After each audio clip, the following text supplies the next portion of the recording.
Hi, I'm Dr. Daniel Amen. And I'm Tana Amen. Welcome to Change Your Brain, Change Your Life. You are not stuck with the brain you have. You can make it better. We can prove it. In this episode, I'm actually going to be the one that talks about why I care about what we do. And in the process, we're going to give you the single most important lesson we've learned from nearly 100,000 scans that we've done here at Amen Clinics over the last 23 years on patients from 111 countries. Right. So Tana fell in love with me because I was so cute. I am actually in the middle of 7 children. I have an older brother and an older sister and 4 younger sisters, so surrounded by estrogen my I whole often life. say that you came housebroken and fully trained. I am grateful to his sisters. So, but my father called me a maverick growing up, and to him it was definitely not a good thing. When I turned 18 in 1972, the draft was still going on. There was a draft lottery. My number was 19, which meant, bye, you're going to get drafted. And so I joined actually to be a veterinarian's assistant. I thought, oh, well, maybe I could have a choice in the kind of job I had. And I was thinking about being a veterinarian. They lie, don't they? The they? recruiter totally lied to me, and I ended up as an infantry medic. But I loved being a medic, and that is really where my love of medicine was born. But very quickly I learned I didn't like sleeping in the mud or the idea of being shot at. So is that why I still cannot get you to go camping? You was still will not that camp. much fun. And so I got myself retrained as an x-ray technician.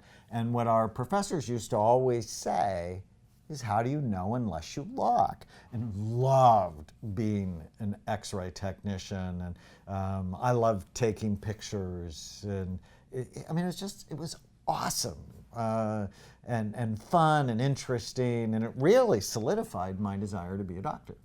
And so when I got out of the military in 1975, I changed my major in college to being a pre-med.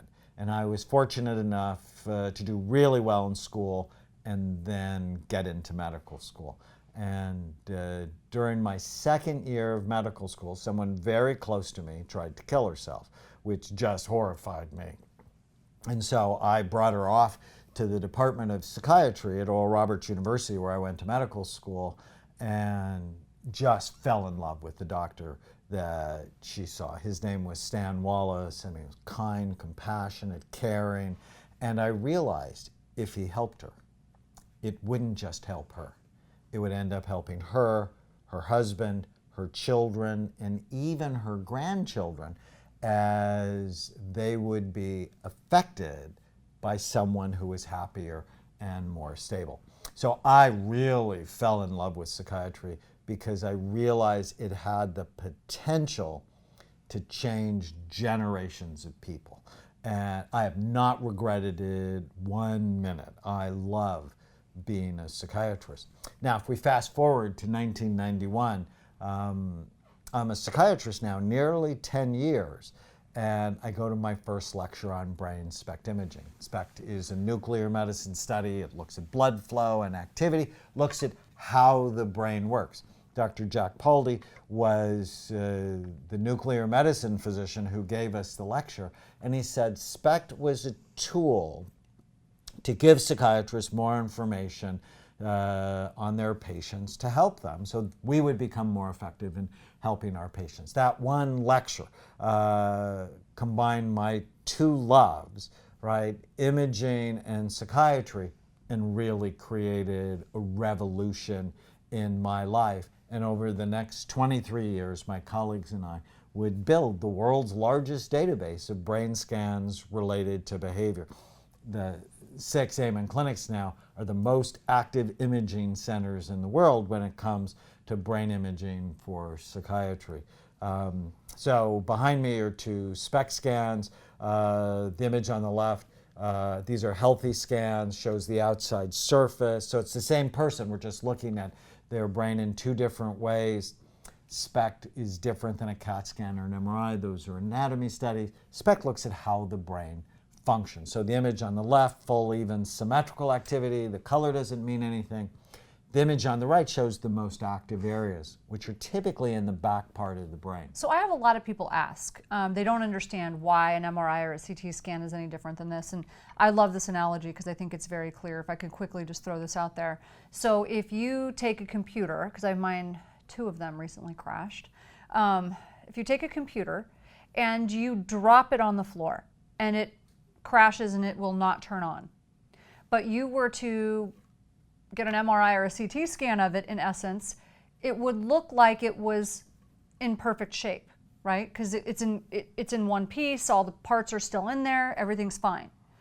But if you try to turn it on, it's not going to run right. And that's what a SPECT scan does, is it shows you how it's functioning. So that's Or the another difference. analogy, if you took a car engine and you got an MRI of the car engine, it would look like all the parts, but it wouldn't tell you anything about how it works. So an MRI will tell you if you have a brain.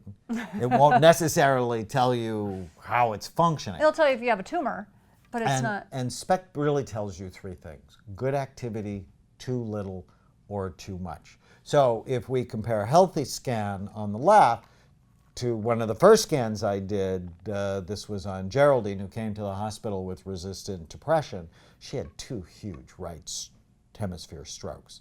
Or if we look at someone who has Alzheimer's disease, the back half of their brain is deteriorating. And what we now know, Alzheimer's actually starts in the brain decades before you have any symptoms. Or if we look at someone who had traumatic brain injury, I mean, you can really easily see the difference in the scans. And often in traumatic brain injury, the MRIs and CT scans are normal because the anatomy is fine. It's the physiology or the function that's not. Well, and what's so interesting is you can actually see where it's at, which tells you a lot about behavior. Right. And I just find that fascinating. And when I first started doing the imaging work we do, I was the director of a dual diagnosis unit. It's a psychiatric hospital unit that deals with drug addicts. And when I saw healthy scans versus drug addict scans, I went, okay, the real reason not to use drugs is they damage your brain. In fact, at the time I had 3 children, and I brought the drug-affected scans home to my 3 kids and effectively induced anxiety disorders in all 3 of them. And now that we have Chloe, And now 4. she totally gets that drugs are not a good idea for your brain. Sometimes we see brains that work too hard, I mean oftentimes, and if it works too hard in the front, as in the image behind me, that often goes along with people who can't stop thinking, who might have obsessive compulsive disorder or OCD.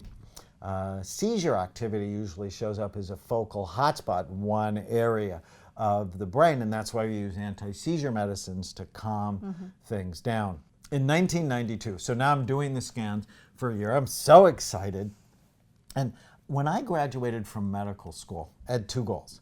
Wanted to be a really good psychiatrist. Loved what I was learning and what I did. And I wanted to be a writer. And my goal was actually to write articles and books to translate the research of other scientists for the general population. So I always say, I'm not that bright. So if I can understand things and explain them, then other people can too. And so that was really my gift, to take complex concepts, really sort of take them apart to understand them, and then translate that for the general public. And I had already written my first national book before I'd ever ordered a scan.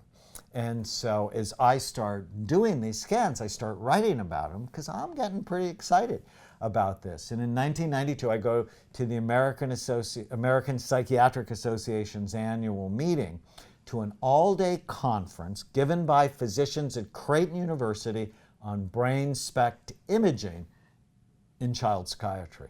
And then there was another all-day conference on brain SPECT imaging and psychiatry at all. And I'm so excited because by then I'd already ordered hundreds of scans. I found them helpful, and I loved that my profession is moving forward. But at that meeting, there are researchers that told me and other people we shouldn't be doing this. You shouldn't use imaging in clinical practice. It was just for research. Now, think about what my dad said about me. That makes no sense. Think about what my dad said about me. And when I heard them, I no longer look up to them.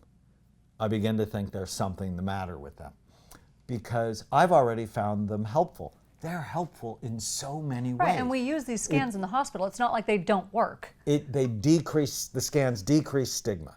They increase compliance. They give me more information to help my patients. And the ivory tower people go, no, it's for us, it's not for you.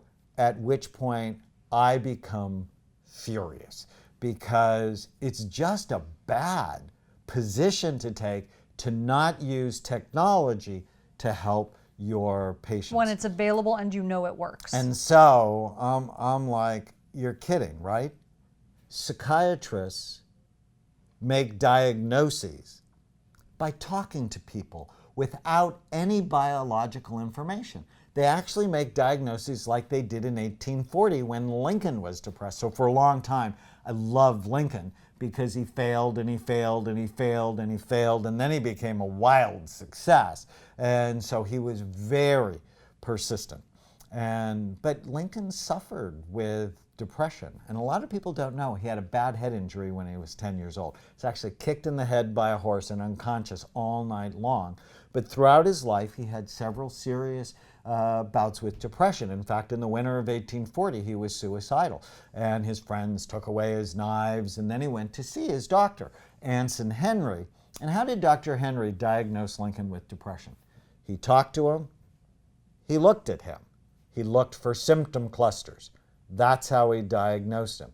It's exactly the same way people were making psychiatric diagnoses in 1992. For that matter, for most people in 2015. And I want to interject something here because, you know, psychiatry doesn't have a great reputation in general. It doesn't. I know that's not a surprise to you. In fact, I almost canceled my first date with you when I found out you were a psychiatrist. But there's a reason for that. It's not just because. Many of us, including me, have had really bad experiences with psychiatrists for that reason, because of the guessing, because you get hurt. And I personally got hurt by it. So guessing is not innocuous. So in 1980, when I decided to be a psychiatrist, I told my dad, and I mean, you'll probably get the sense through our show that as much as I love my father, he was difficult. I loved his father. Okay. My father had two favorite words. Bullshit was the first one, and no was the second I one. love his dad. I don't know what that means, but they have similarities. And when I told him in 1980 I wanted to be a psychiatrist, he got really angry at me, and he said, "What? You want to be a nut doctor? Why don't you want to be a real doctor?" And it hurt my feelings, and at the time I really didn't understand. But now I sort of get it. Yeah. It's because we don't act like real doctors. What other medical specialty makes diagnoses based on symptoms without any biological and I guarantee you, somebody watching right now has a family member or they themselves have been made worse by someone doing that. I guarantee it. No question. And so my comment back to the people who criticized me was, well, don't you know that psychiatrists are the only medical specialists who rarely look at the organ they treat? It's like, well, cardiologists look, neurologists look, your orthopedic doctor looks, gastroenterologist looks, every other medical specialty looks, psychiatrists guess. And because of that, they hurt people. Before I started imaging, I'd hurt people. You know, they come with the classic symptoms of depression, and I'd put them on Prozac or a medication like Prozac. Some people would get better, other people would get worse. They'd become homicidal or suicidal. I had somebody, they meet all the criteria for ADD or ADHD. On Ritalin, some people it'd be like a miracle. They'd go from D's and F's to A's and B's, and other people would now become anxious, they'd start picking at their skin, they couldn't sleep, they'd become paranoid. And it's like, well, how the heck would I know? So I really felt like I was throwing darts in the dark at people. There is a reason most psychiatric medications have black box warnings. Give them to the wrong people and you'll hurt them. So you can see I'm passionate and I'm persistent because I had personal experience that it would help with the people I cared for, which are my patients. And I wasn't about to let some researcher tell me what I could or couldn't do. At the time, still, I'm a double board certified psychiatrist. So that means I went to medical school for 4 years. I did 5 years of a psychiatric residency and a fellowship. I took the tests and all the training. So I'm board certified in general psychiatry and also in child and adolescent psychiatry by the American Board of Psychiatry and Neurology. So I have all the credentials. And so the fact that someone at a university or at the National Institute about, no, you shouldn't do that, it just didn't cut it with me, because what it left me with is guessing. And that's wrong when I could have more information. I thought it was so interesting. So when I did not cancel my date with you, when I actually met you, so I'm a neurosurgical ICU nurse. And so when I met you and you started telling me what you did, my first thought was, okay, well, that's really different. Why don't all psychiatrists do that? It made no sense to me. So I couldn't sort of wrap my brain around why you were, like more people didn't do that. This was very different. But it made perfect sense to me. In fact, I couldn't figure out why everyone wasn't doing it. So from a standpoint of somebody who works in the hospital, deals with scans all day, we do SPECT scans. So it didn't make sense to me that more people weren't using them. Well, and one way you get someone to fall in love with you, I mean, people go, how'd you get the pretty girl? Is you do something nice for someone they love.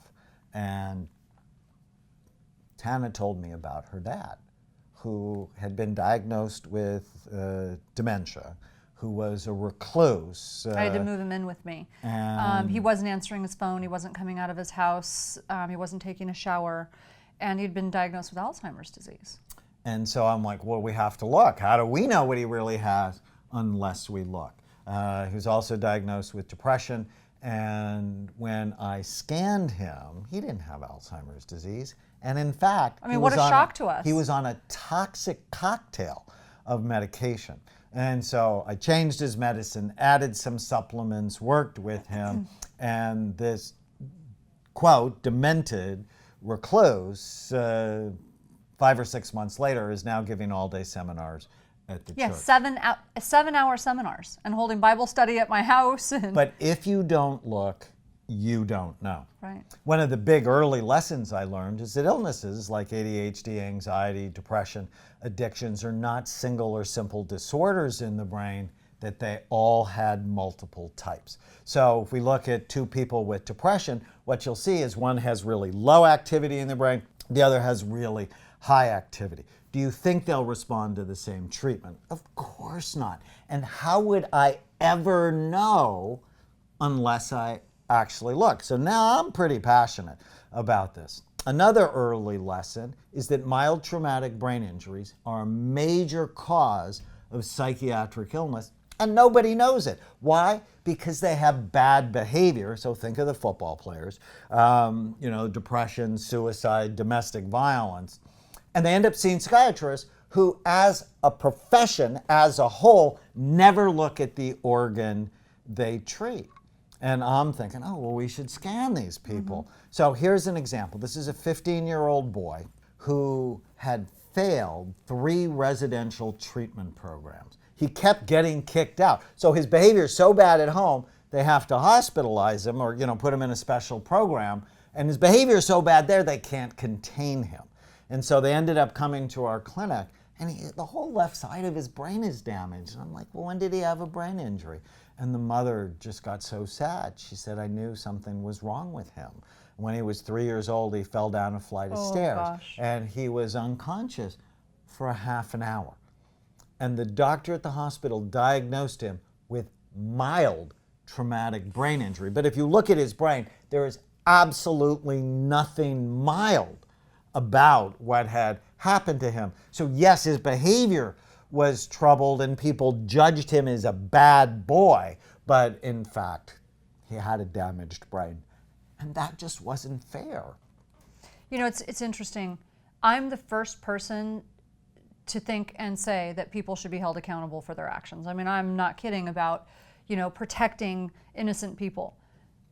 But what I love about our work is that we have the opportunity to really help people and prevent so much of this with the early signs. And I love that. I mean, it frustrates me and it excites me, because when I think about some of the people, you know, the Batman shooter, right, there were signs early. There were early signs. You know, if you had the opportunity and you were able to look. But as a profession, we don't look. And if you think of all the mass shooters, it's almost just all so of them were frustrating. seeing psychiatrists or had seen psychiatrists, and almost all of them had been on medication in the dark. We'll talk about that in just a little bit.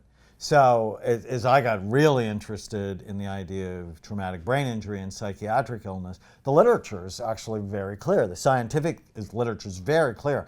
Undiagnosed brain injuries are a major cause of homelessness. 58% of the homeless men in Toronto had a significant brain to me is injury huge. before they were homeless. 58%. It's a major cause of drug and alcohol abuse. Brand new study. It says if children have a brain injury, they are 3.5 times more likely to have problems with addictions. Wow. It's a major cause of depression. It's a major cause of panic attacks, ADHD, and suicide.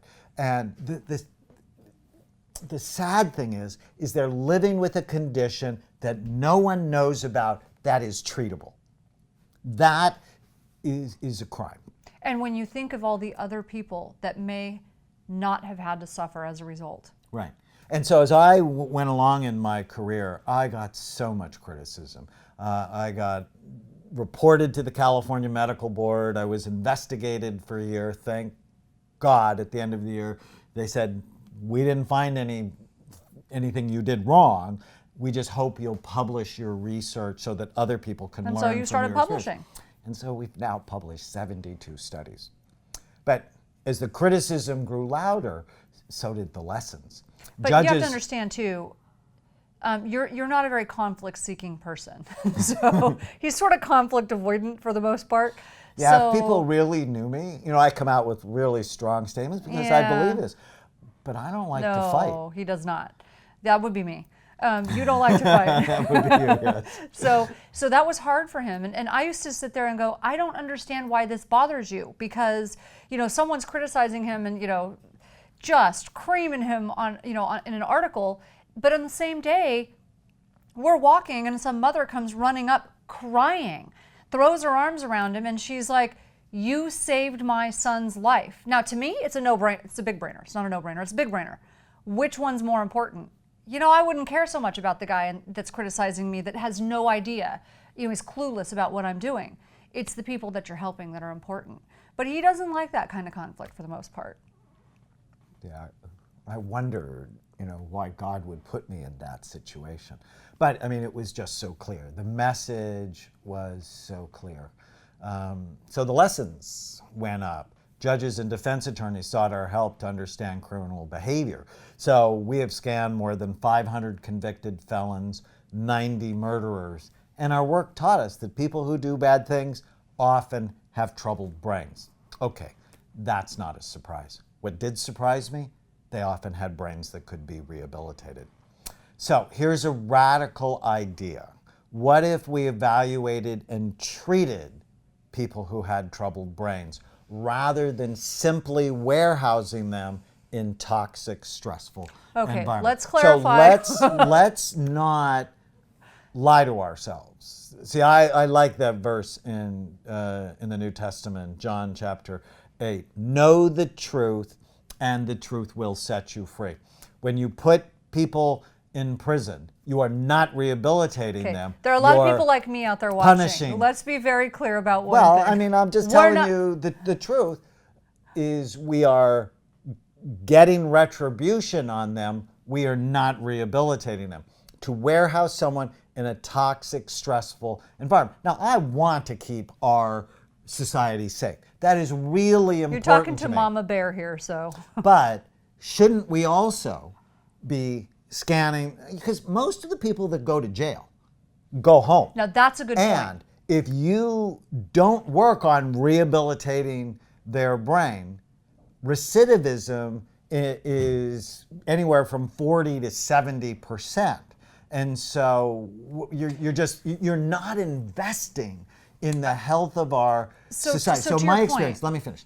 My experience is that we could actually, by investing in rehabilitating the brains of people who do troubled things, is that we could be making people more functional. So I live in Orange County. It's a very conservative community. And I think this is the most conservative idea that some people will think I'm a bleeding heart liberal. And that's just not how I feel, because if we invest in people and their brain health, what we're doing is we're investing their ability to stay out of jail, to work, to support their families, and pay taxes. But, our society has got the Wall Street mindset of, well, how much money do I have now, as opposed to investing in the future. Let me say something to your point, to your credit, because I'm not about this fight. Well, but this is to your credit. This is to your point. Now, I am Mama Bear. I'm not going to make any excuses for that. You hurt my kid. I don't want to hear any excuses. It's over. But that said, there is a prison. It was a prison near Idlewild, somewhere in the Inland Empire. And they did something similar to what you're talking about. Now, they didn't scan. They didn't go to this extreme.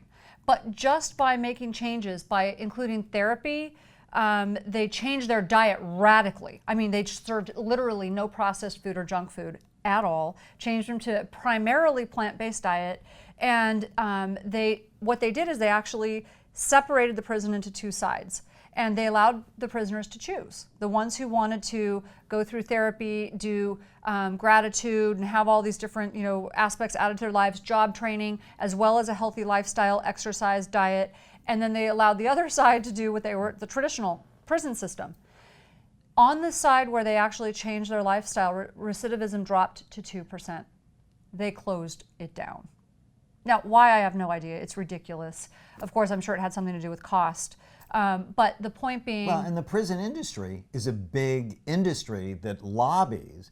I mean, it's... Well, and part of the complaint... It's criminal on how many people that we incarcerate with this mindset of let's be tough on crime without really trying to understand it but to your point, these were people who were going home, okay? So whether we like it or not, they're being let out. Well, and so recidivism nobody dropped. thinks about the brain in the criminal justice system, and my work says it should be planted right in the middle of it. Dostoevsky, one of my favorite Russian authors, once said a society should be judged not by how it treats its outstanding citizens, but by how it treats its criminals. And as you know, he wrote Crime and Punishment, so I say instead of just crime and punishment, we should be thinking of crime, evaluation, and treatment. So let me get to the single most important lesson we've learned from looking at nearly 100,000 scans. It's the theme of this show. You can literally change people's brains, and when you do, you change their lives. You are not stuck with the brain you have. You can make it better, and we've proven it. I get so excited about this. So Amen Clinics did the first and the largest study on active and retired NFL players. We started in 2007. The NFL was actively saying, we don't know, we're studying the issue. Roger Goodell was in front of Congress in 2009 saying, we don't know, we're studying. And Maxine Waters, the congresswoman from Los Angeles, said, Commissioner, having you say you're studying traumatic brain injury in football, it's a conflict of interest. But my favorite part is the little mice wearing helmets. It was crazy. They were actually doing studies where they were putting little helmets on mice and whacking them in the head, going, we can't tell. How crazy is that? Our study demonstrated on 100 players damage everywhere in their brain. I mean, it was really global reduction of blood flow to their brain. And this was the exciting thing, we put them on a brain rehabilitation program. We're going to talk about it in many of our shows. So lifestyle interventions, natural supplements, and what we found is 80% of our players showed high levels of improvement when they followed the plan. You got to follow the plan. We're so excited, but we've known that for a long time, and we've known that for decades. You are not stuck with the brain you have. We can make it better. But reversing brain damage is an exciting new frontier, but the implications are much wider than just traumatic brain injury. So here's one of the girls, a teenage girl who was running away from home. She was cutting herself. She was suicidal. She was failing in school. She had really low blood flow to her brain. And on treatment, her brain was fuller, fatter, much more active. Oh, and by the way, she is now a junior in the top 3 in her class. I mean, it's just in a private school. Awesome, the difference that you can make by changing someone's brain. One of my favorite stories. So one of the journals wrote a bad article on me. Some of my colleagues criticized me. I hate that. And an hour after I read the article, I saw Nancy's follow-up scan. So this is Nancy's first scan, 10 weeks before. Her husband is one of our football players. And Ray White played for the San Diego Chargers. And he joined my study so I would see his wife, who'd just been diagnosed with frontal temporal lobe dementia, bad dementia. And you can see her scan, the front part of her brain is deteriorating, it's dying. And I said, I agree with the diagnosis, but if she was my wife, and I like my wife, I would do these things. And so I put her on a very aggressive brain rehabilitation program and said I wanted to see her back in 10 weeks. 10 weeks later, her brain is much better as she is better. So I just read the article criticizing me, and then I see these 2 scans. I mean, this is why I do this. But see, I love what one of your players said. They only go after the guy with the ball. If you weren't making a difference, if you weren't shaking stuff up, nobody would be talking about you at all. So, they go after the guy with the ball. So, I mean, it's just, you're not stuck with what you have. You can make it better. It takes work, but it's possible. And I have to tell you, the story that is my passion story, what has really kept me doing this all these years, is Andrew. And so Andrew is a little boy who at 9 years old attacked a little girl on the baseball field for no particular reason. His mother called me crying, and she said, Dr. Amen, he's just different. He's mean. He doesn't smile anymore. I went into his room today and found 2 pictures that he had drawn. One of them, he was hanging from a tree. The other picture, he was shooting other children. See, these are what we see on the news. Andrew was Columbine, Aurora, Sandy Hook, waiting to happen.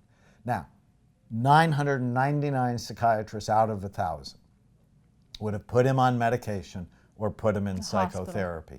In my experience, I had to scan him. How the heck do I know why a sweet little boy would do something so awful that I had to rule out or rule in that he had a brain issue? And in fact, this was the first case where he was missing his left temporal lobe. He actually had a cyst the size of a golf ball. So people understand the left temporal lobe is the part of the brain that's associated with behavior and temper. And it certainly can be, and we'd already correlated. So this is actually April 1995. And it's the first time I'd seen this, but I'd seen many left temporal lobe problems involved in aggression and violence. And so I was sad, but sort of glad I could explain his behavior. But then trying to get somebody to actually take it seriously and drain the cyst, turned out he had an arachnoid cyst occupying the space of his left temporal lobe, was a challenge. But Jorge Lazareff at UCLA drained the cyst, and when he drained the cyst, Andrew's behavior completely went back to normal. And this was Andrew after the surgery. And now Andrew, who is my nephew, who's my godson, 18 years later, he works. He's a great kid. He owns his own home. He pays taxes. When you do this work, I mean, for me, it has always been a privilege. I mean, when you have the privilege to change someone's brain, you not only change his or her life, you actually have the opportunity to change generations to come. You are not stuck with the brain you have. You can make it better. God bless you.